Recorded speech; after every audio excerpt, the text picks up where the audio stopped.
So far, Canada has an initial supply of 2 million doses of the AstraZeneca vaccine, and Ontario is distributing its allotment to 60 to 65-year-olds in a pharmacy pilot project. The Premier says the updated guidelines to allow the vaccine in older adults won't change that rollout, but Canada has ordered another 20 million doses. Man, we have everything set up, we get everyone lined up, and all of a sudden, without notice, today, now we can move the goalpost again. So now we have to change everything.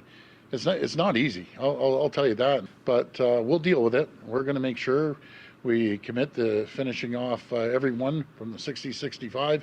We're hoping we're going to get more AstraZeneca. Again, I couldn't give you an exact date. I hear maybe next week or maybe not.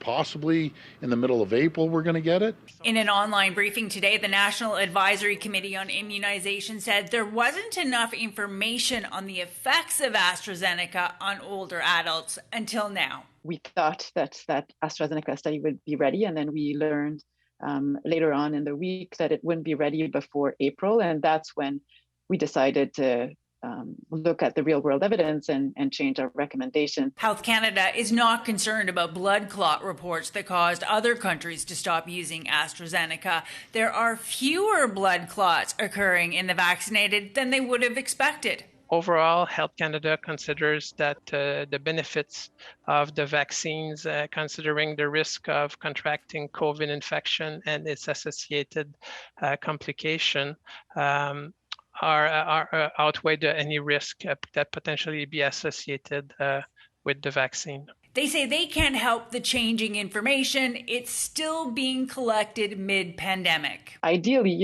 we would do one recommendation with all the data in hand, but that's impossible. So that's why, you start with one thing and you start chewing that elephant slice by slice. New things are coming up every day, and so I understand why there would be like a change in information. Marianne Botras doesn't care which vaccine she's offered. Yeah, I'm ready. That's the only chance we have at, getting back to some sort of normalcy. Honestly, if they're making changes, it's for a reason, I would assume. I put my trust into their professionalism, so for that reason, I'm okay with getting vaccines. You have to believe in the science, but there always will be mistakes, even with science. They're learning they're learning the whole time as they're going along. But Randy Reaney, who is over 65, says he intends to be more selective. I like the science behind the engineered viruses, vaccines like the mRNA, the Moderna and Pfizer. So I'm going to stay in my bubble, and I'm going to wait for those. Kids between the age of 12 and 15 may be able to get a COVID vaccine in consultation with their doctor if they have the risk of severe complications from the virus.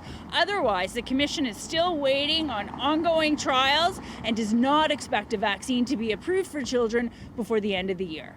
Lisa Hefner, CHCH News.